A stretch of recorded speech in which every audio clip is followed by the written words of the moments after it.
நீதிமன்றம் தீர்ப்பு சொன்னால் நீங்கள் நடக்கணுமா இல்லையா? திருப்பரங்குன்ற இஷ்யூவில் கேட்டாங்க. கட்டாயம் நீதிமன்றத்தை மதிக்கிறோம். ஆனால் ஒன்று, அப்படி கேட்கிறவர்களுக்கு திரும்ப ஒரு பதில் சொல்ல வேண்டி இருக்கிறது. உள்நோக்கத்தோடு சொல்லப்படுகிற தீர்ப்புகள் அமல்படுத்தப்பட்டால் என்னவென்பதற்கு நல்ல உதாரணமாக எது நிற்கிறது? மணிப்பூர் நிற்கிறது. மு.க. ஸ்டாலின் மாதிரியான ஒரு முதலமைச்சர் அங்கே இருந்திருந்தா என்ன பண்ணியிருப்பாருன்னா, இது இவன் தீபம் ஏத்தலையே, இவன் தீயில வைக்கிறான்னு பார்த்துருப்பார். மகாபாரதத்தில் கண்ணன் இவங்களுக்கு உதவி செய்ய வாரான். பல நேரங்களில் தாயக்கட்டை உருட்டும் போது அவன் என்ன செய்யல, தர்மனை ஜெயிக்க வைக்கல, அப்போ உதவிக்கு வரல. ஆனா எங்கே உதவிக்கு வந்தான்? பாஞ்சாலியினுடைய உடை உரியப்படுகிற போது கண்ணன் நேரடியாக வந்து காப்பாற்றினான், மானம் போய்விடக்கூடாது என்று. ஆனால் தாய், தமக்கை, மகள் என்று நிலையில் இருக்கக்கூடிய பெண்களை அம்மனமாக்கி தெருவில் விடுகிற போது ஊர்வலமாக இழுத்து செல்லுகிற ஒரு மிகப்பெரிய அவமானம் இந்தியாவுக்கு வந்தது. எதை ஒட்டி? அந்த நீதிமன்ற தீர்ப்பு. ஒரு சொந்த நாட்டில், அந்த மாநிலத்தில் 70,000 பேர் அகதிகள் ஆக்கப்பட்டனர். 2025 ஜனவரி கணக்குப்படி இப்போதும் 60,000 பேர் எங்க இருக்காங்க? அகதிகள் முகாம்களில் இருக்கிறார்கள். பிள்ளைகள் படிக்க போக முடியல, வயதானவங்க ஹாஸ்பிட்டலுக்கு போக முடியல, சொந்த வீடுகளுக்கு போக முடியவில்லை. நீதிமன்றங்களின் நிலை மாறி இருக்கிறது. விக்டோரியா கௌரின்னு ஒரு ஜட்ஜ் இருக்காங்க. அந்த அம்மா கன்னியாகுமரிக்காரங்க. அந்த அம்மா என்ன பண்ணாங்க, அட்வொகேட்டா இருக்கையில் அவங்க பேசுனது ரெக்கார்டில் இருக்கு. இப்போ உயர்நீதிமன்ற நீதிபதி. எல்லா இடத்திலும் நீங்கள் பார்ப்பது பச்சை பயங்கரவாதம், ஆனால் எங்கள் மாவட்டத்தில் வெள்ளை பயங்கரவாதத்தையும் சேர்த்து நாங்கள் எதிர்கொள்கிறோம். அவங்க என்ன சொல்றாங்கன்னு எல்லாத்துக்கும் புரிஞ்சிருக்கும்னு நினைக்கிறேன். பச்சை பயங்கரவாதம் என்றால் இஸ்லாமியர்களையும், வெள்ளை பயங்கரவாதம் என்றால் யாரை சொல்றாங்க? கிறிஸ்தவர்களை. நீங்க ஒன்றும் சாதாரணமான விஷயம் இல்லை. நாம் ஒரு மிகப்பெரிய ஆபத்து நம்மை சூழ்ந்து வந்து கொண்டு இருக்கிறது. உச்ச நீதிமன்றத்தினுடைய மொத்த நீதிபதிகள் எண்ணிக்கை 33. நீங்கள் இன்றைக்கி போய் வெப்சைட்டில் பார்த்தீங்கன்னா தெரிஞ்சிடும். ஃபோட்டோவோட போட்டிருக்காங்க, பேரோட போட்டிருக்காங்க. இந்த 33 பேரில் ஒரு இஸ்லாமியர் இருக்கிறார், ஒரு கிறிஸ்தவர் இருக்கிறார். மீதி 31 பேரில் 9 பேர் விஸ்வ இந்து பரிஷத்தின் 1 அல்லது அதற்கு மேற்பட்ட நிகழ்ச்சிகளில் கலந்து கொண்டு இருக்கிறார். யார் விஸ்வ இந்து பரிஷத்து? இந்தியாவில் மதச்சார்பின்மை இருக்கக்கூடாது என்று கங்கணம் கட்டி பேசிக்கொண்டு இருக்கக்கூடிய, அல்லது மசூதிகள் இருக்கிற இடத்தையெல்லாம் உடைக்க வேண்டும் என்று பேசிக்கொண்டு இருக்கிற பாதிரியார் ஸ்டெயின்ஸ் மற்றும் அவருடைய பச்சிலம் பாலகர்களுடைய கொலைக்கு காரணமாக உயிரோடு எரித்துக் கொண்டார். செல்வா சொன்னார், உமர் காலித்தையும் சர்ஜில் இஸ்லாமையும் அவர்களை பற்றி படிக்கிற போது என்ன வாழ்க்கை, ரொம்ப டிஸ்டர்ப் ஆயிட்டன் தோழர்னார்.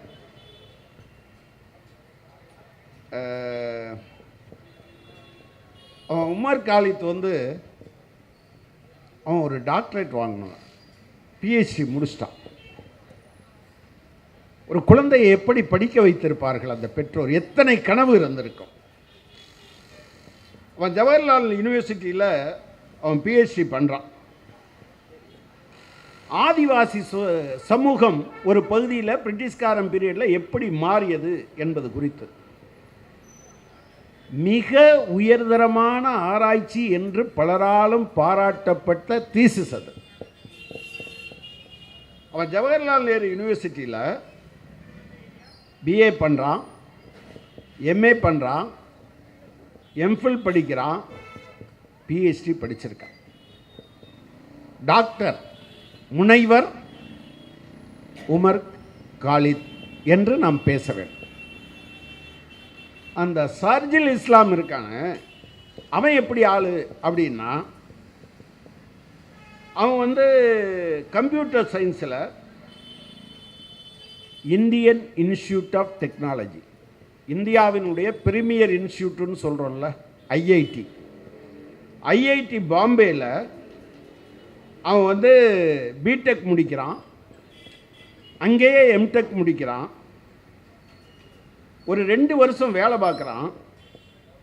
வேலை பார்த்துட்டு அவன் ஜவஹர்லால் நேரு பல்கலைக்கழகத்திற்கு எம்ஏ ஹிஸ்ட்ரி படிக்க வரான். அதுக்கு பின்னால் எம்ஃபில் முடிச்சிடும். அவனுடைய நோக்கம் டாக்டரேட், முனைவர் பட்டம் பெறுவது. இந்த பசு வதையை முன்வைத்து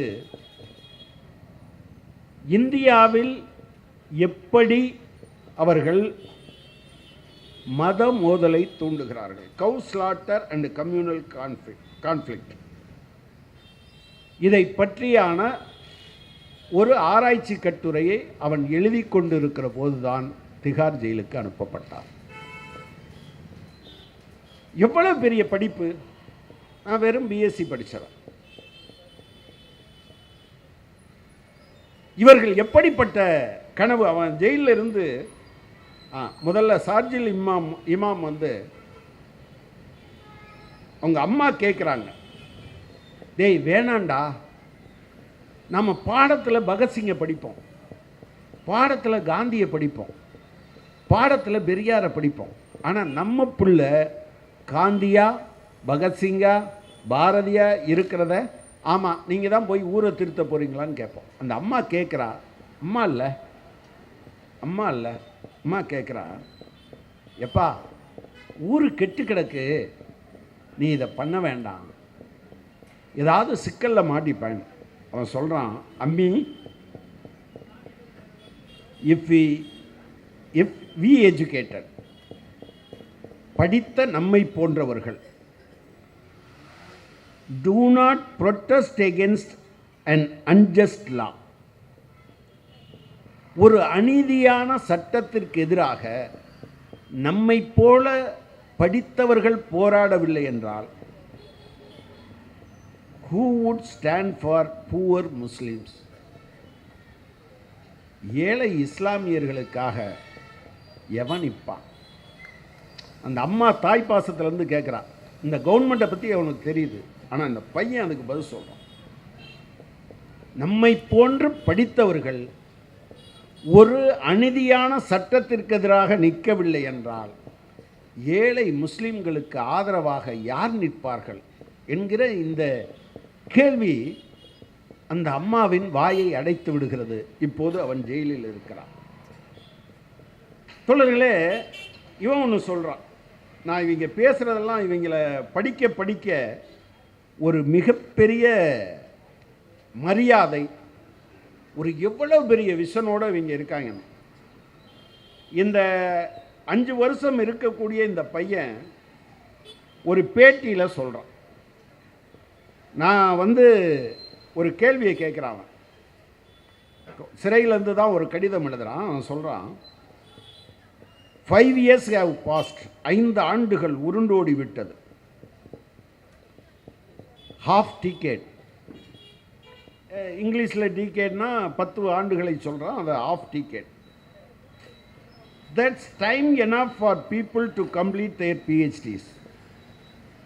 அந்த காலம் ஒரு முனைவர், அவன் டாக்டரேட் வாங்கினவன்ல, அவன் சொல்கிறான், அந்த 5 ஆண்டு காலம் ஒரு முனைவர் பட்டம் பெறுவதற்கு போதுமான காலம்.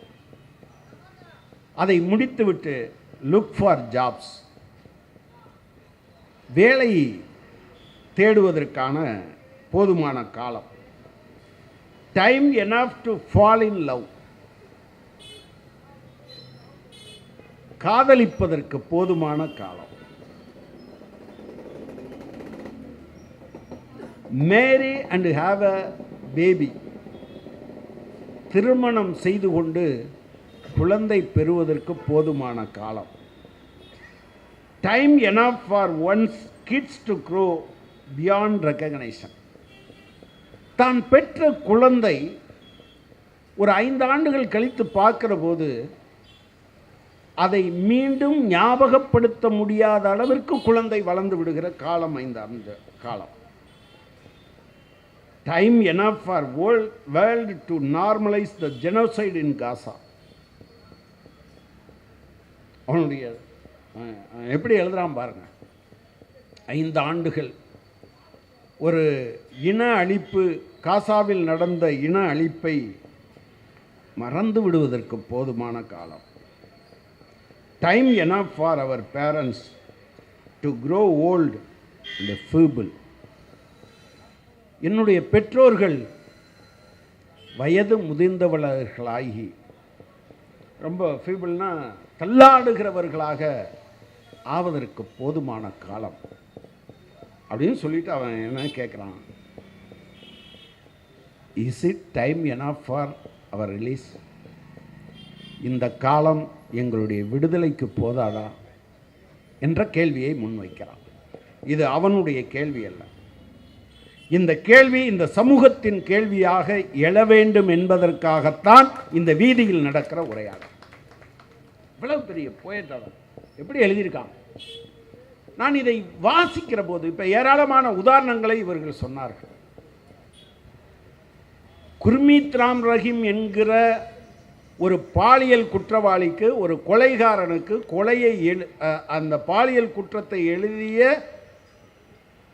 ஜேர்னலிஸ்டை, பத்திரிகையாளரை கொலை செய்தவனுக்கு தொடர்ச்சியாக பெயில் வழங்குகிற இந்த நீதிமன்றம் தான் சர்ஜில் இமாமுக்கும் உமர் காலித்தும் அவங்களோட இருந்த கொஞ்சம் பேரை வெளியில் விட்டுருக்கான். தொடர் அருள்மொழி இங்கே சொல்லும்போது ஒரு விஷயத்தை சொன்னாங்க. என்ன சொன்னாங்கன்னா, அவங்க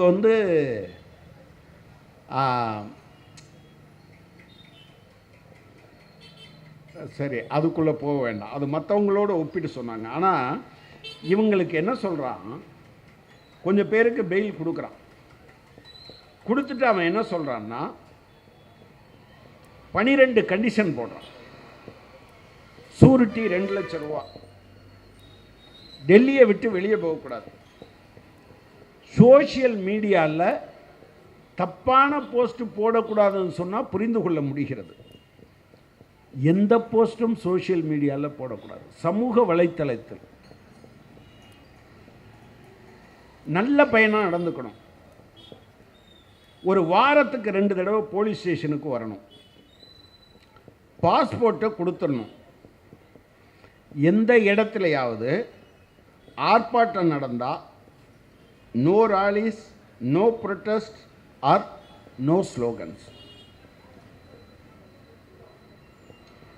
பேரணியில் போகக்கூடாது, போராட்டங்களில் கலந்து கொள்ளக்கூடாது, முழக்கம் எழுப்பக்கூடாது. இது யார் சொன்னா? இந்த குரல் யாருடைய குரல்? ஆர்எஸ்எஸ் உடைய குரல். இந்த குரல் யாருடைய குரல்? மோடியின் குரல். ஆனால் இது யார் வாயில இருந்து வந்தது? நீதிமன்றத்தின் வாயில் இருந்து வருகிறது. எனவே தான் சொல்கிறோம், நீதி கேட்டு கண்ணகி நீதி கேட்டு எங்கே போகல. அப்பெல்லாம் மன்னர்கள் தான் நீதி வழங்கினாங்க. ஆனால் இவ அரசன்ட்ட என்ன சொன்னா, தேரா மன்னா செப்புவது உடையேன் என்று பேசுகிற அடுத்த நிமிடம் அவள் நீதி கேட்டது மக்களிடம். எனவே உமர் காலித்துக்கும் சர்ஜில் இமாமுக்கும் நாம் இன்றைக்கு நீதி கேட்பது என்பது இந்தியா தன்னுடைய மனச்சாட்சியை இழந்துவிட்டு நிற்கிற நீதிமன்றங்களை நோக்கி சாதாரணமான மக்கள் தங்கள் குரலை எழுப்ப வேண்டும் என்பதற்காகத்தான் இதை பேசுகிறோம். நம்முடைய நீதிமன்றங்களை பற்றி பேசுகிற போது இப்போ சமீபத்தில் கூட சொன்னாங்க, நீதிமன்றம் தீர்ப்பு சொன்னால் நீங்கள் நடக்கணுமா இல்லையா? திருப்பரங்குன்ற இஷ்யூவில் கேட்டாங்க. கட்டாயம் நீதிமன்றத்தை மதிக்கிறோம். ஆனால் ஒன்று, அப்படி கேட்கிறவர்களுக்கு திரும்ப ஒரு பதில் சொல்ல வேண்டி இருக்கிறது. உள்நோக்கத்தோடு சொல்லப்படுகிற தீர்ப்புகள் அமல்படுத்தப்பட்டால் என்னவென்பதற்கு நல்ல உதாரணமாக எது நிற்கிறது? மணிப்பூர் நிற்கிறது. ஒரு ஊரில் இருக்கக்கூடிய பெரும்பான்மை சமூகம் மொத்தமும், மெய்ட்டி இனம் மொத்தமும் நாளையிலிருந்து என்னவா மாறிடும்? பழங்குடி மக்கள் என்று அவன் சொல்கிறான். நம்ம ஊரில் நீதிமன்றத்திற்கு அந்த அதிகாரம் இருக்கிறதா? அதாவது 2 நீதிபதிகள் சொன்ன தீர்ப்புக்கு மாறா ஒரு நீதிபதி சொல்ல முடியாதுங்கிறத எப்படி ஜிஆர் சாமிநாதன் அவர்கள் மீறினாரோ அதே போன்று உச்ச நீதிமன்றம், மணிப்பூர் உயர் நீதிமன்றத்தில் எஸ்சி யார் எஸ்டி யாருன்னு யார் சொல்ல முடியாது. தமிழ்நாடு அரசாங்கம் நினைச்சாலும் சொல்ல முடியாது. யார் தான் சொல்ல முடியும்? நாடாளுமன்றம் மட்டும்தான் சொல்ல முடியும். உச்ச நீதிமன்றம் கூட சொல்ல முடியாது. நாடாளுமன்றத்திற்கு உள்ள அதிகாரத்தை ஒரு உயர் நீதிமன்றம் எடுத்து கொண்டு சொல்லுது. உண்மையிலேயே மு.க. ஸ்டாலின் மாதிரியான ஒரு முதலமைச்சர் இங்கே இருந்திருந்தா என்ன பண்ணியிருப்பாருன்னா, இது இவன் தீபம் ஏத்தலையே இவன் தீயில வைக்கிறான்னு பார்த்துருப்பார். அது அவங்க மெய்ட்டி இன மக்களுக்கானது இல்லைன்னு தோழர்களே. 2023ஆம் ஆண்டு மே மாதம் தொடங்கி இன்று வரை நம்ம அப்பப்போ படிச்சிருப்போம், 238 பேர் கொல்லப்பட்டு இருக்கிறார்கள். 238 உயிர்கள் போச்சு. 287 வழிபாட்டு தலங்கள் இடிக்கப்பட்டது, எரிக்கப்பட்டது அல்லது சேதப்படுத்தப்பட்டிருக்கிறது. பெண்கள், கண்ணன் கீதையில் கூட மகாபாரதத்தில் கண்ணன் இவங்களுக்கு உதவி செய்ய வாரான். பல நேரங்களில் தாயக்கட்டை உருட்டும் போது அவன் என்ன செய்யலை, தர்மனை ஜெயிக்க வைக்கல, அப்போ உதவிக்கு வரல. ஆனால் எங்கே உதவிக்கு வந்தான், பாஞ்சாலியினுடைய உடை உரியப்படுகிற போது கண்ணன் நேரடியாக வந்து காப்பாற்றினான், மானம் போய்விடக்கூடாது என்று. ஆனால் தாய், தமக்கை, மகள் என்று இருக்கக்கூடிய நிலையில் இருக்கக்கூடிய பெண்களை அம்மனமாக்கி தெருவில் விடுகிற போது ஊர்வலமாக இழுத்து செல்லுகிற ஒரு மிகப்பெரிய அவமானம் இந்தியாவுக்கு வந்தது. எதை ஒட்டி? அந்த நீதிமன்ற தீர்ப்போடு. ஒரு சொந்த நாட்டில், அந்த மாநிலத்தில் 70,000 பேர் அகதிகள் ஆக்கப்பட்டனர். போன ஆண்டு 2025 ஜனவரி கணக்குப்படி இப்போதும் 60,000 பேர் எங்கே இருக்காங்க, அகதிகள் முகாம்களில் இருக்கிறார்கள். பிள்ளைகள் படிக்க போக முடியல, வயதானவங்க ஹாஸ்பிட்டலுக்கு போக முடியல, சொந்த வீடுகளுக்கு போக முடியவில்லை.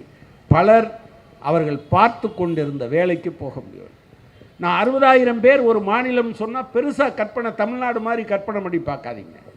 தமிழ்நாட்டினுடைய மக்கள் தொகை 8.5 கோடி, மணிப்பூரினுடைய மக்கள் தொகை வெறும் 36 லட்சம், சென்னை மாநகரத்தினுடைய மக்கள் தொகை 1 கோடிக்கும் அதிகம்.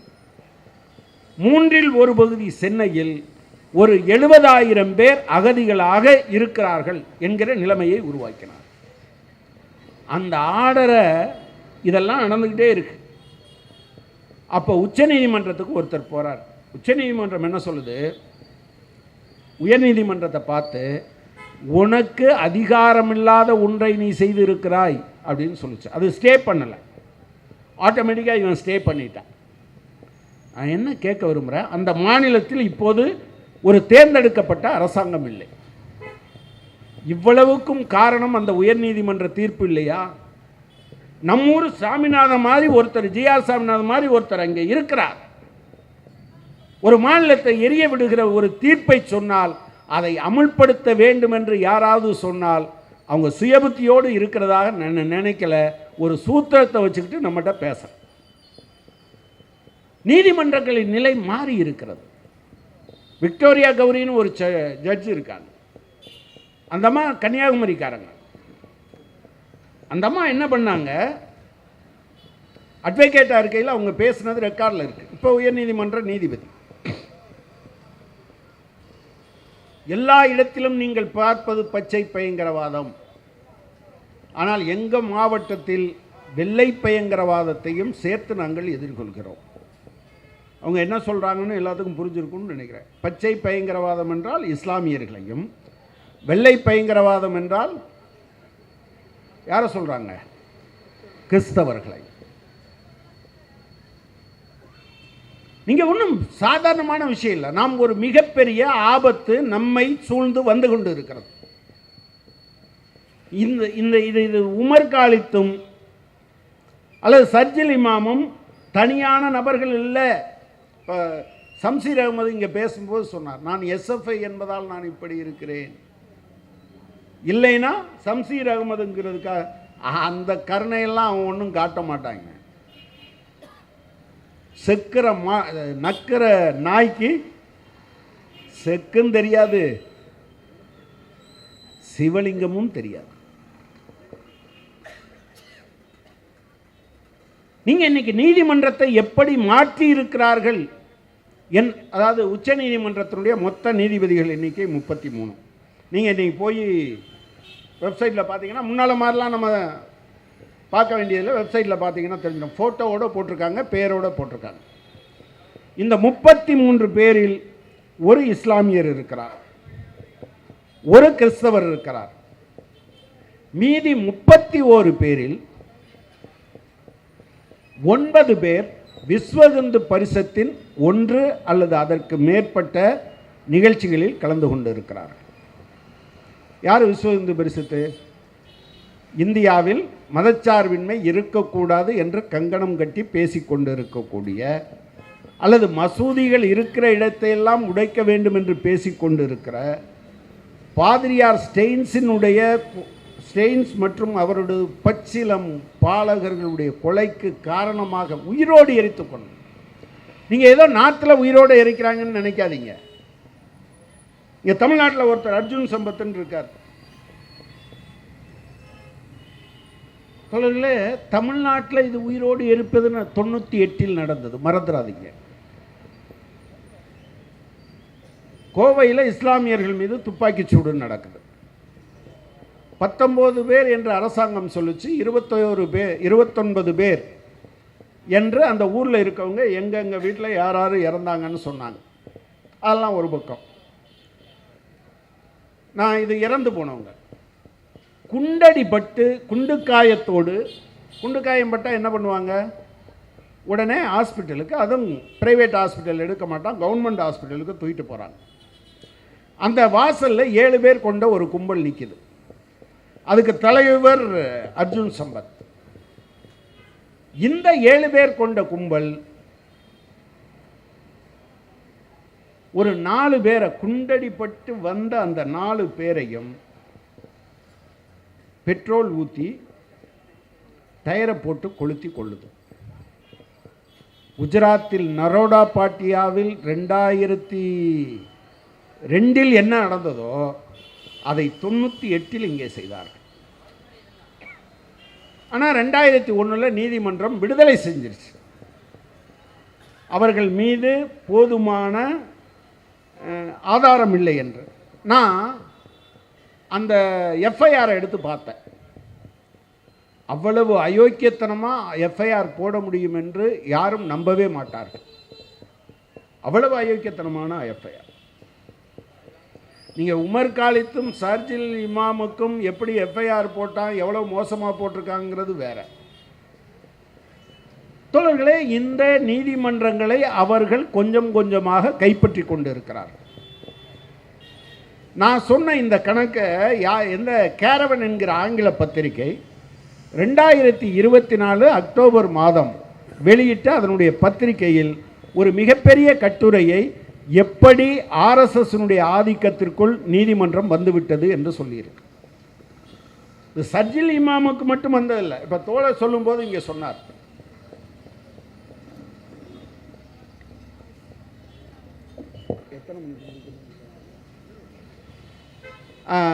கிழக்கு டெல்லியில் வன்முறை நடக்குது. வெட்டுப்பட்டவர்களை ஆம்புலன்ஸை தூக்க விட மாட்டேன்றான். காயம்பட்டவர்கள் குற்றுயிரும் கொலையுருமாக தண்ணின்னு கத்துனா கூட தண்ணி கொடுக்க மாட்டேன்றான். இந்த முரளிதரன் என்ன பண்ணுறாரு, அவங்க மற்ற இந்த இத்தனை மணி நேரம் தான் இல்லை, ஜட்ஜு உட்கார்ற இடம்தான் நீதிமன்றம். அவர் நைட்டு நீதிமன்றத்தை கூட்டி ஒழுங்காக காயம்பட்டவனை கூட்டிகிட்டு போ, ஹாஸ்பிட்டல் சேர்க்க மாட்டேன்றான். அப்படி கொண்டு போகிறவனை ஹாஸ்பிட்டல் எல்லாம் ஒழுங்காக நீ அவங்கள சேர்த்து ட்ரீட்மெண்ட் கொடு என்று சொல்கிறார். 15வது நாள் அவரை எங்கே அனுப்புகிறாங்க? பஞ்சாப் சண்டிகர் நீதிமன்றத்துக்கு மாற்றுறாங்க. பிறகு அவரை புவனேஸ்வருக்கு மாற்றுறாங்க. இந்த புவனேஸ்வருக்கு மாற்றியவரை தமிழ்நாடு, ஏன்னா தமிழ்நாடு நீதிமன்றம் பெரிய நீதிமன்றம், இந்த நீதிமன்றத்திற்கு தலைமை நீதிபதியாக கொலிஜியம் நியமிக்குது. யார்? தலைமை நீதிபதி உள்ளிட்டவர்கள் சேர்ந்து நியமிக்கிறாங்க. நண்பர்களே, 4 தடவை சொன்ன பிறகு 8 மாதம் வரை ஒன்றிய அரசாங்கம் அதை முடியாதுன்னு சொன்னால் கொலிஜியம் பின்வாங்கி கொண்டது. நீதிபதி முரளிதரன் தமிழ்நாட்டினுடைய தலைமை நீதிபதியாக மாறாமலேயே அவர் ரிட்டையர் ஆனார். இப்போ நீதிமன்றத்தில் ப்ராக்டிஸ் பண்ணிட்டு இருக்கார் அட்வொகேட்டாக. அவர் எவ்வளவு நேர்மையான ஆள்னு எனக்கு நேரடியான பழக்கம் உண்டு. 92 துப்பாக்கி சூடு நடக்குது. தூத்துக்குடி மாவட்டம் திருச்செந்தூர் பக்கத்தில் நடுநாளுமுலை கிணறுன்னு ஒரு ஊரில். ஜெயலலிதா வழக்கம் போல் இங்கே இருக்க முனிராம் ஐஏஎஸ், பாஸ்கரதாஸ் ஐஏஎஸ், ஐயா உங்கள் ஜாதிக்கார நான் விசாரிக்க சொல்கிறேன்னு சொல்கிறாங்க. ஆனால் ஜாதியாக இருந்தாலும் அவர் ஐஏஎஸ் ஜாதி. பாதிக்கப்பட்டவர்கள் தாழ்த்தப்பட்ட பகுதியினர் என்றாலும் கூட அவன் அதிகாரம் வந்த பிறகு அவன் ஐஏஎஸ் ஜாதியாக தான் இருக்கான். ஜெயலலிதா சொல்கிறத கேட்குறான். போலீஸ் மேலே தப்பே இல்லை, இவங்க தான் காட்டு மிராண்டித்தனமாக நடந்துக்கிட்டாருன்னு எழுதி கொடுக்குறான். அப்போ இன்னொருத்தர் ஓ வெங்கடாச்சலம் என்கிற டிஸ்ட்ரிக்ட் ஜட்ஜ் இருக்கார். அவர் விசாரிக்க வேண்டும் என்பதுதான் எங்களுடைய அபிப்பிராயம். நாங்கள் கோர்ட்டுக்கு போகிறோம். உச்சநீதிமன்றத்துக்கு போகிறதுக்கு காசு கொஞ்சம் நஞ்செல்லாம் ஆகாது, கண்ணாப்பண்ணான்னு காசு கேட்பாங்க. அப்போ இலவச சட்ட உதவி மையத்துக்கு போகிறோம். அப்போது இளம் வக்கீலாக இருக்கக்கூடிய இந்த முரளிதரன்ட்ட போகலான்னு தோழர் வைகை வழிகாட்டுறாங்க. அவர் எங்கிட்ட பைசாவே வாங்கலை. அவர் ஓ வெங்கடாச்சலத்தை நியமித்தாங்க, விசாரணை பண்ணாங்க. விசாரணையில் அந்த 83 அசுதோஷ் சுக்லா என்கிற ஐபிஎஸ் ஆஃபீஸர் உட்பட 83 பேரும் மனிதர்களாக மாறுகிற வரை மனிதர்கள் இருக்க பகுதியில் இவங்களை போடாதீங்கன்னு சொல்லிச்சு நீதிமன்றம். அவ்வளோ பவர்ஃபுல் அவருடைய ஆர்குமெண்ட். அதுவும் அந்த காயம்பட்டவர்களுக்கு ஒரு 23 லட்ச ரூபா கொடுக்குது நீதிமன்றம். அந்த ஊருக்காரங்க சேர்ந்து 10% வாங்கி அதில் ஒரு 2,30,000 ஊரில் இருக்க ஃபண்டு சேர்த்து ஒரு 20,000 சேர்த்து 2 லட்ச ரூபாயை அவருக்கு கொடுங்க ஃபீஸாக, நம்ம இதுவரை ஒரு பைசா கொடுக்கல அப்படின்னு அனுப்பி வச்சிட்டோம். எனக்கு முன்னால் இருந்த மாவட்ட செயலாளராக இருந்த தோழர் இசைக்குமுத்து ஒரு நல்ல ஆங்கிலத்தில், நீங்கள் எங்கிட்ட ஒரு பைசா கூட வாங்கலை, மிகப்பெரிய நன்றி, நாங்கள் கூட உங்களுக்கு வேறு எப்படி சொல்கிறதுன்னு நான் நினைக்கல, ஆனால் யார் கொடுத்தா, அந்த ஊர் மக்கள் இதை கொடுக்கணும்னு சொல்கிறாங்க, இதை அனுப்பி வைக்கிறோம் அந்த ஊர் மக்கள் சார்பாக. ஒரு வாரம் கழித்து ஒரு கடிதம் வந்தது. அந்த கடிதத்தோடு நாங்கள் அனுப்பிய டிமாண்ட் டிராஃப்டும் வந்தது. அவர் பிராமண சமூகத்தை சேர்ந்தவர். இந்த வழக்கை என்னை நம்பி நீங்கள் ஒப்படைத்ததே எனக்கு கிடைத்த மிகப்பெரிய சன்மானம். எனவே இதை நான் திரும்ப அனுப்புகிறேன் என்று சொன்னார். நீங்கள் அந்த கேஸ் முடிஞ்சபோது 96இல் 2.5 லட்சம் ரூபாயினுடைய மதிப்பு என்னவென்று யோசித்தால் நமக்கு தெரியும். நண்பர்களே, பாதிக்கப்படுகிற நீங்கள் சர்ஜில் இமாமுக்கும் உமர் காலித்துக்கும் மட்டும் நாம் பேசவில்லை. சமீபத்தில் ஒரு நீதிபதி இந்தியன் எக்ஸ்பிரஸ் பத்திரிகை அவரை பற்றி ஒரு தலையங்கம் எழுதியிருந்தது. நான் கூட எடுத்து என் ஃபேஸ்புக்கில் போட்டிருந்தேன். அதுல் ஸ்ரீதரன் என்பது அவருடைய பெயர். சொந்த ஊர் மத்திய பிரதேசம். அவர் அவருடைய பொண்ணு படிச்சுட்டு வந்தோன்னா அவர் கேட்குறார், ஐயா என் பொண்ணு படிச்சுட்டு இங்கே ப்ராக்டிஸ் பண்ணுறான், அவள் ப்ராக்டிஸ் பண்ணுற இடத்துலையே நான் வேலை பார்ப்பது விழுமியங்களின்படி சரியில்லை, எனவே வேறு எங்கேயாவது என்னை மாற்றி விட்டுருங்க, எனக்காக அவளை போய் வேறு இடத்துல வேலை பாருன்னு நான் சொல்ல முடியாது என்று சொல்கிறார். இவங்க என்ன பண்ணுறாங்கன்னா ஜம்மு காஷ்மீர் கோர்ட்டுக்கு மாற்றுறாங்க. நம்மூரே இப்படி இருக்குன்னா ஜம்மு காஷ்மீர் எப்படி இருக்குன்னு உங்களுக்கு தெரியும். எந்தவித ஆதாரமும் இல்லாமல் தடுப்பு காவல் சட்டத்தில் பலரையும் கொண்டு வருகிறார்கள். ஆதாரம் இருக்கா, ரிமாண்ட் பண்ணுறேன், ஆதாரம் இல்லையா, விடுதலை பண்ணுறேன்னு 100கணக்கான பேரை விடுதலை செய்து விட்டார். ஆதாரம், நீ அரெஸ்ட்டுக்கு முன்னால் ஆதாரம் வச்சுருக்கணும், ஆதாரம் இல்லைன்னா நான் அப்படி தான் ரிலீஸ் பண்ணுவேன். அவர் இங்கே எத்தனாவது இடத்துல இருந்தார் அப்படின்னா 2வது இடத்தில் இருந்தார். அதில் என்ன முக்கியமான விஷயம்னா, இந்த முதல் ஆளுக்கு ரிட்டையர் ஆகிட்டார்னா இந்த 2வது இடத்துல இருக்கவர் எலிவேட் ஆவார். அது தவிர அன்றாட வழக்குகளை யாரிடம் கொடுப்பது என்பதிலெல்லாம் அவர்களுக்கு ஒரு ரோல் உண்டு. ஏன் இதை சொல்கிறேன்னா, இப்போ நம்மளில் பல பேர் கடைசியாக இருந்த நீதிபதி, ஓய்வு பெற்ற நீதிபதி கவாய், எல்லாரும் இப்படி கைதட்டுறோம். ஆனால் அந்த மாதிரி இருக்கிறவங்க சில மோசமான தீர்ப்புகளை எஸ்சி எஸ்டிக்கு அப்படின்னு என்னது கிரீமி லேயர் கொண்டு வாங்கன்னு சொல்லிட்டு போயிட்டார். அவர் மற்ற விஷயத்துக்குள்ளே போகல. சந்திரசூட் அவரை ரொம்ப நல்லவரெல்லாம் பேசுவாங்க. ப்ராப்ளம் என்னென்னா இந்த ரெண்டு பேரும் உமர் காலித்து பெயில் பெட்டிஷனை ஒரு முறை கூட விசாரிக்கவில்லை. சரி, அதில் என்ன இருக்குது? ஏதோ ரெண்டு பசங்க அவங்க வழக்கை விசாரிக்கவில்லை என்றால் என்னவென்று நமக்கு தோன்றும். ஆனால் நண்பர்களே, ரொம்ப ஜூனியர்கிட்ட கொடுக்குறாங்க. கொடுத்த ஜூனியரும் அவர்களுடைய கடந்த கால தீர்ப்புகளின் காரணமாக ஒருதலை பட்சமாக நடந்து கொள்கிறவர்கள் என்று தெரிந்தே அவர்களுக்கு கொடுத்தார்கள். நான் சொல்லலை, எனக்கு அவங்க பக்கத்தில் இருந்தால் பார்த்தேன், பத்திரிகைகளில் வந்த செய்தியை சொல்கிறேன்.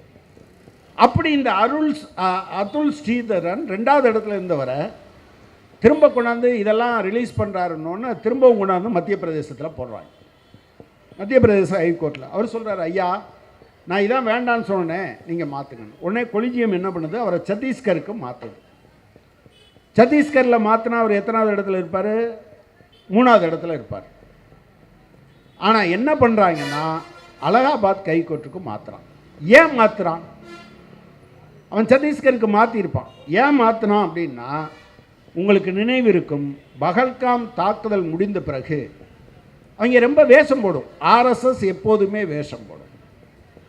ஒரு அந்த விக்ரம் மிஸ்திரி என்கிற அந்த வெளியுறவு செயலாளரை விட்டுவிட்டு அவங்க என்ன பண்ணுறாங்கன்னா 2 பெண்களையும் இன்னொரு ஆர்மி ஆஃபீஸரை வச்சு ஒரு பேட்டி கொடுக்க வைக்கிறான். அதில் சோஃபியா குரேஷி ஒருத்தர். இந்த சோஃபியா குரேஷியை பற்றி மத்திய பிரதேசத்தில் இருக்கக்கூடிய ஒரு அமைச்சர் என்ன சொல்கிறான்னா, நான் பயங்கரவாதிகளின் சகோதரியை வைத்தே தீவிரவாதிகளை நாங்கள் அடித்தோம் அப்படி. எவனும் கண்டுக்கலை, கேஸ் கொடுத்தா. இவர் என்ன சொன்னார், சுவமோட்டோவா அவன் மேலே கேஸ் போடுன்னு சொன்னார். தூக்கிக்கொண்டு போய் அலகாபாத் நீதிமன்றத்தில் 7வது இடத்துல பவர் இல்லாமல் போட்டு வச்சுட்டு போயிட்டான். எனவே உமர் காலித்தும் ஷர்ஜில் இமாமுக்கு மட்டும் நீதி கிடைக்கவில்லை என்பதல்ல. இன்றைக்கு இருக்கிற ஆர்எஸ்எஸ்னுடைய ஆட்சியில், அவர்கள் கட்டுப்பாட்டில் நடக்கிற ஆட்சியில், நீதிபதிகளுக்கும் நீதியை பெறுவதற்கு வீதிகளில் இறங்கி போராட்டம் நடத்தினால் மட்டுமே சாத்தியம் என்பதால் தான் இந்த உரையாடலை நடத்துகிறது. நீங்கள் சங் பரிவார் ஆரம்பத்தில் வச்ச 3 கோரிக்கை நான் முடிச்சிடலான்னு நினைக்கிறேன். அவன் ஆரம்ப காலம் இருந்து வைத்துக்கொண்டு வருவது என்னது? 1, பாபர் மசூதியை இடித்துவிட்டு ராமருக்கு அந்த இடத்தில் கோயில் கட்டுவது. 2, அரசமைப்பு சட்டத்தின் 370வது பிரிவை நீக்குவது, காஷ்மீருக்கு சிறப்பு சலுகை தருகிறார். 3வது அம்சம் காமன் சிவில் கோட். முதல் 2ஐயும் நிறைவேற்றிவிட்டார்கள், மறந்து விடாதீர்கள். முதல் 2ஐயும் அவர்கள் நிறைவேற்றியது மட்டுமல்ல, அதற்கு நீதிமன்றத்தின் ஸ்டாம்பும் கிடைச்சிருக்கு என்பதை நாம் மறந்துவிடக்கூடாது. நண்பர்களே, 1511 மீர்பாகி பாபரி மசூதி கற்றார். 16ஆம் நூற்றாண்டினுடைய ஆரம்பம். அதுக்கு ஒரு 40-45 வருஷம் கழித்து தான் ராம்சரிதமானஸ் எழுதப்படுகிறது. ராமாயணம், நூற்றுக்கணக்கான ராமாயணம் இருக்குது. கம்பனும் ராமாயணம் எழுதியிருக்காங்களா, அது மாதிரி. அவர் அந்த பகுதியில் நார்த்தில் சமஸ்கிருதத்துக்கு வெளியே முதல்ல இன்னொரு மொழியில் எழுதப்பட்டது ராம்சரிதமானஸ், அவாதி மொழி. அது நம்ம ஹிந்தியில் ஒரு வேரியேஷன். நம்ம சொல்கிறோம்ல, கொங்கு தமிழ், நம்ம நெல்லை தமிழ், சென்னை தமிழ், இப்படி பேர் நிறையா வச்சுருக்காங்க. அவரை எழுதக்கூடாது அப்படின்னு சொல்லி ஒரு போராட்டம் நடக்குது. அதையெல்லாம் மீறி நடத்துகிறவர். அவர் சொல்ல 17ஆம் நூற்றாண்டில் இல்லை, 19ஆம் நூற்றாண்டில் இல்லை. இன்னொரு விஷயத்தை சொல்லுகிறேன். 19ஆம் நூற்றாண்டில் ஒரே ஒரு சாமியை ஒரு பூசாரி கேஸுக்கு போகிறார். ஆனால் குறித்து வைத்து கொள்ளுங்கள், சாதாரண சில இது ஒரு பெரிய அநியாயம், 400 வருட அவமான சின்னம்னு பல பேர் பேசுகிறாங்க பார்த்தீங்களா. அந்த நண்பர்களுக்கு, சாதாரணமாக நினைக்கிற நண்பர்களுக்கு நான் சொல்ல விரும்புகிறேன், ஆர்எஸ்எஸ்னுடைய முதல் தலைவராக இருந்த ஹெட்கேவர் ஒரு இடத்தில் கூட இதை பற்றி பேசியதில்லை. அவர்களுடைய 2வது தலைவராக இருந்த, அவர்களால் குருஜி என்று போற்றப்படுகிற கோல்வால்கர், அவருடைய பேச்சு எழுத்து அத்தனையும் தொகுக்கப்பட்டு பஞ்சாப் தாட் என்ற ஆங்கிலத்திலும் தமிழில் 2 டிரான்ஸ்லேஷன் வந்திருக்கு. ஒன்று சிந்தனை கொத்து, இன்னொன்று ஞானகங்கை, 2 பதிப்பகம் போட்டிருக்கேன். நான் இது எல்லாத்தையும் படிச்சிருக்கேன். ஒரு இடத்திலும் என்ன இல்லை, ராமர் கோயில், பாபர் மசூதி என்கிற பிரச்சனை குறிப்பிட்டார். இன்னொரு அவங்களுக்கு தத்துவத்தை சொல்லிக் கொடுத்தால் சாவர்கர். இந்த சாவர்கரும், அதாவது ஹெட்கேவர் 1940 வரை உயிரோடு இருந்தார், பேசலை. கோல்வால்கர் 1973 வரை உயிரோடு இருந்தார், பேசலை. சாவர்கர் 1966 தான் இறந்து போனார், ஒரு இடத்தில் கூட பேசலை. ஆனால் 400 வருட அவமானம், 400 சாதாரணமாக அப்படி வைப்பான். அதை இடித்தாங்க. நீங்கள் ஒன்றை தெரிஞ்சுக்கங்க, ஃபோட்டோஸ் இருக்குது, எவன் இடித்தான், எங்கே இருந்தாலும். இந்த அர்ஜுன் சம்பத் மாதிரியான ஆள் என்ன சொல்லிட்டு போகிறாங்கன்னா, நானும் போனேன், நானும் இடிக்க போனேன், கரசேவைக்கு போனேன்னு சொல்லிகிட்டு இருக்கார். நானும் ரவுடி தான் அவர் சொல்லிகிட்டு இருக்கார். ஓகே, இருக்கட்டும். ஆனால் உலகத்தில் இருக்கக்கூடிய டிவி, புகைப்படக்காரர்கள், பத்திரிகையாளர்கள் பார்த்து எழுதினான், இந்தியா டெமோக்ரஸி, 144 கோடி, எல்லாம் கரெக்டு. அதை உடைத்ததற்காக ஒருத்தன் கூட தண்டிக்கப்படவில்லை, ஒருத்தன் கூட தண்டிக்கப்படவில்லை. தெரிஞ்சுக்கங்க. அதே போல் அரசமைப்பு சட்டத்தினுடைய 370வது பிரிவு சாதாரண ஆள்கிட்ட என்ன சொல்கிறாங்க, காஷ்மீருக்கு மட்டும் இருக்குது, காஷ்மீருக்கு மட்டும் இருக்குது. நிறையா படித்தவர்களாக ஒரு டாக்டர் என்னோட ஒரு நாள் பேசிக்கிட்டு வந்தார். நீங்கள் இஸ்லாமியர்களுக்கு ஆதரவாகவே பேசுகிறீர்கள் என்று சொன்னார். இல்லை, நான் நியாயத்துக்கு ஆதரவாக பேசுகிறேன். நீங்கள் என்ன சொல்கிறீங்கன்னா, அவங்களுக்கெல்லாம் அநியாயமே நடந்துட்டு போட்டுன்னு சொல்கிறீங்க. எனக்கு நான் தொழுகை பண்ணவும் போகிறதில்லை, நான் தொப்பி போடுறதும் இல்லை. எங்கள் ஊரில் இந்த நோன்பு காலத்தில் கஞ்சி குடிப்பாங்க கிராமத்தில் இருக்கையில், அதுக்கு போய் நின்னதை தவிர வேறு எந்த தொடர்பும் இல்லைன்னு அவர்கிட்ட சொன்னேன். காஷ்மீருக்கு மட்டும் எதுக்கு சிறப்பு அந்தஸ்து? காஷ்மீருக்கு மட்டும் இல்லை, படித்த நண்பர்கள் போய் தேடி பார்த்தீங்கன்னா அரசமைப்பு சட்டத்தின் 371வது பிரிவில் ABCDEFGHI வரை இருக்கிறது. அத்தனையும் ஒவ்வொரு மாநிலத்துக்கும் ஒரு சிறப்பு அந்தஸ்து. இப்போ தமிழ்நாட்டில் இருக்கக்கூடிய 69% என்னது? நம்ம அரசமைப்பு சட்டத்தின்படி 69% கொடுத்துட முடியுமா? நீதிமன்ற தீர்ப்புகளின்படி கொடுக்க முடியுமா? எப்படி உங்களுக்கு மட்டும் 69% வந்தது? இன்றைக்கும் குஜராத்தில் இருக்கக்கூடிய விவசாய நிலங்களை வேறு மாநிலத்துக்காரர்கள் என்ன செய்ய முடியாது, வாங்க முடியாது. ஏழைக்கு எங்கேயுமே இடம் வாங்க முடியாது, அவனுக்கு வசதி இல்லை. ஆனால் நம்மள்கிட்ட பாருங்க, காஷ்மீரில் அவங்கள தவிர நம்ம யாரும் நிலம் வாங்க முடியாது. நான் ஒரு ஆள்கிட்ட கேட்டேன், இந்த ஊரில் உன்னையினால 1 சென்ட் நிலம் வாங்க முடியுமா அப்படின்னு. அது இல்லைங்க, ஆனாலும் உரிமை முக்கியம்ல அப்படின்னாரு. போய் இந்த நாடு ஒரு சுதந்திர நாடு, வாழ்வதற்கான உரிமை எனக்கு இருக்கிறது, குடியிருப்பதற்கு உரிமை இருக்கிறது. பெருமுதலாளிகளுக்கு ஆயிரக்கணக்கான ஏக்கர், லட்சக்கணக்கான ஏக்கர் அடிமாட்டு விலைக்கு கொடுக்கப்படுகிறது. ஆனால் நீ இந்த நாட்டினுடைய குடிமகன், உனக்கு ஒரு 3 சென்டை கொடுக்க இந்த அரசாங்கம் வரமாட்டேன்னதுன்னு உனக்கு கோவம் வரல, எங்கேயோ இருக்க காஷ்மீரில் இடம் வாங்க விட மாட்டேன்றான்னு இப்படி கொந்தளிக்கிறியேன்னு கேட்டேன். அப்படி இந்த மனங்களை கொஞ்சம் கொஞ்சமாக அவர்கள் விஷமாக்கி கொண்டு இருக்கிறார். எனவேதான் இந்த காலத்தில் இது முக்கியமானது. எனவேதான் இந்த காலத்தில் சொல்கிறோம், நீங்கள் இது வெறுமனே உமர் காலித்துக்கும் ஷார்ஜில் இஸ்லாமுக்கும் இமாமுக்கும் மட்டும் இழைக்கப்பட்ட கொடுமை இல்லை. கடைசி அதை எப்படி தப்பு செய்யாமலா செய்வாங்க அப்படின்னு இந்த ஒரு உதாரணத்தை மட்டும் சொல்லி நான் நிறைவு செய்ய விரும்புகிறேன். ஆங்கில இந்து பத்திரிகையினுடைய ஆசிரியராக இருந்தவர் சித்தார்த் வரதராஜா.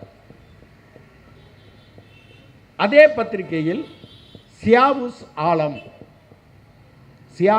ஆலம் என்பவரும் அந்த பத்திரிகையினுடைய அது என்னது கலாச்சார பகுதியை எழுதுகிற ஒருத்தராக இருக்கார்.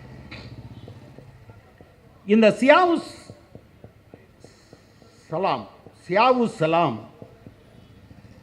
ஆங்கிலத்தில் ஒரு புத்தகம் எழுதுகிறார். ஒரு ஹிந்துத்துவா உலகத்தில் ஒரு இஸ்லாமியருடைய நிலை பற்றியான புத்தகம் அது. அதை மலையாளத்தில் டிரான்ஸ்லேட் பண்ணுறாங்க. அதை வெளியிடுவதற்காக கொச்சிக்கு வருவதற்கு 2 பேரும் ஒரே ட்ராவல் ஏஜென்ட்கிட்ட கொடுத்து டிக்கெட்டை புக் பண்ண சொல்கிறாங்க. 2 பேர் பேர்லையும் ஸ்பெல்லிங் மிஸ்டேக்கு இருக்குது. 2 பேரும் பெருசாக கவலைப்பட்டுக்கல. நம்ம தான் பெரிய பத்திரிகையில் வேலை பார்க்குறோம், வயர் ஆசிரியராக இருந்திருக்கேன், நான் சித்தார்த் வரதராஜன், நான் சொன்னால் அவர் வாங்க 2 பேரும் போகிறாங்க. போனோன்னா ஏர்போர்ட் அத்தாரிட்டிஸ் என்ன சொல்கிறான்னா, இல்லைங்க உங்கள் ஐடென்டிட்டி கார்டில் இருக்கக்கூடிய என்னது பேரும் இந்த ஸ்பெல்லிங்கும் வித்தியாசமாக இருக்குது, 2 பேரும் பயணப்பட முடியாதுன்ற. சித்தார்த் வரதராஜன் டக்குன்னு அவர்கிட்ட இருந்த ஐடி கார்டு, அப்புறம் ஆதார் அட்டை, ஒன்றுக்கு ஆகாத ஆதார் அட்டை, நம்ம ஓட்டு கேட்க போனோன்னா அந்த ஆதார் அட்டை ஒன்றும் இல்லை, சரி அதையும் எடுத்து கொடுக்குறாரு. உடனே நீங்கள் பாஸ் உள்ளே போங்கன்ட்டான். சியாவு சலாமை கொடுக்கல. உடனே இவங்க என்ன பண்ணுறாரு, நான் ஹிந்துவில் வேலை பார்க்குறேன், நீ இவங்ககிட்டெல்லாம் கேட்டுப்பார், இது என்னுடைய ஐடி கார்டு, இது என்னுடைய அது என்னது இந்த ஒன்றுக்கு உதவாத ஒரு அட்டை, ஆதார் அட்டை, இதெல்லாம் எடுத்து அவர் காமிக்கிறார். அவன் என்ன சொல்லிட்டான்னா முடியாது என்று சொல்லிவிட்டான். இவர் போய் சித்தார்த் வரதராஜன் இவர் போய் பேசுகிறார். இவர் ஐயா என்னை விட்டீங்கல்ல, இந்த புத்தகத்தை பார்த்தீங்கல்ல, இதை வெளியிடத்தான் போகிறேன், இதை எழுதின ஆள் இருக்கார்ல அவர் இவர் தான், இந்த ஃபோட்டோ இதில் இருக்குது, இவரை அனுமதிக்க வேண்டும் என்று. முடியாதுன்னு சொல்லிட்டான். அவர் வராமல் தான் கொச்சியில் நடக்குது. இவர் வேறு சித்தார்த் வரதராஜன் பேச ஆரம்பிக்கும் போது எப்படி பேச ஆரம்பிக்கிறார்னா, what is there in a name, ஒரு பெயரில் என்ன இருக்கிறது என்று தான் அவர் அந்த புத்தகத்தை பற்றி பேசுகிறதுக்கு பதிலாக இந்த பெயரில் என்ன இருக்கிறது அப்படின்னு ஆரம்பிக்கிறார். அது பெயரில் கூட அல்ல, ஒரே ஒரு எழுத்தில் என்ன இருக்கிறது என்று தான் வைத்திருக்க வேண்டும். அவர் சொல்லும்போது சொல்கிறார், அவருடைய தாடி, அவருடைய பெயர், அவர் தலையில் இருந்த அந்த குழாய், இதுதான் காரணம் என்று அவர் முடிப்பார். நண்பர்களே, ஒரு மோசமான இங்கேயும் கூட உமர் காலித் ஒரு மார்க்சிஸ்ட், அவன் சிபிஎம்ல இல்லை, ஆமாம், அவன் யார், சஜில் இமாம், ரொம்ப ரொம்ப கடவுள் பக்தி, கடவுளை வேண்டுகிறவன். 2 பேரும் வேறு வேறு பாதையை தேர்ந்தெடுத்து கொண்டவர்கள். 2 பேரும் நல்ல படிப்பாளிகள். ஒருவன் அல்லாதான் எல்லாம் என்று நினைக்கிற ஒருவன் இல்லை மார்க்சியம்தான் எனக்கு வழிகாட்டி என்று சொல்லுகிறவன். ஆனால் 2 பேருக்கும் ஒரு ஒற்றுமை இருந்தது. 2 பேரும் இஸ்லாமியர்கள் என்பது, 2 பேரும் ஆர்எஸ்எஸ் ஆட்சியில் இந்தியாவில் இருக்கிறார்கள் என்பது, அந்த ஒற்றை காரணத்தினால் 5 ஆண்டுகளாக நமக்கு ஒரு பிள்ளை இருந்து டாக்டரேட் பண்ணி கனவுகளோடு வளர்த்த பிள்ளை 5 ஆண்டுகளாக எந்த குற்றமும் நிரூபணமாகாமல் ஒரு சிறையில் வாடுவதை நீங்கள் கற்பனை செய்து பார்த்தால் எவ்வளவு இருண்ட காலத்திற்குள் இருக்கிறோம் என்பது நமக்கு தெரியும். இருட்டை எதிர்த்து பேசுங்கள், வீடுகளில் பேசுங்கள், வீதிகளில் பேசுங்கள், கடைகளில் பேசுங்கள், நண்பர்களிடம் பேசுங்கள், உறவினர்களிடம் பேசுங்கள். பேச வாய்ப்பு கிடைத்திருக்கிற ஒவ்வொரு இடத்திலும் காவி இருள் சூழ்கிறது. இந்தியாவை காப்பாற்ற வேண்டும், அதற்கெதிராக நம்முடைய குரலை வலுவாக எழுப்ப வேண்டும் என்பதை எல்லோரிடமும் சொல்லுங்கள் என்கிற உரையாடலை நிகழ்த்துவதற்காக ஒரு நல்ல ஒரு நிகழ்ச்சியை ஏற்பாடு செய்த மத்திய சென்னை தோழர்களுக்கு பாராட்டுக்களை, வாழ்த்துக்களை தெரிவித்து நிறைவு செய்கிறேன். நன்றி, வணக்கம்.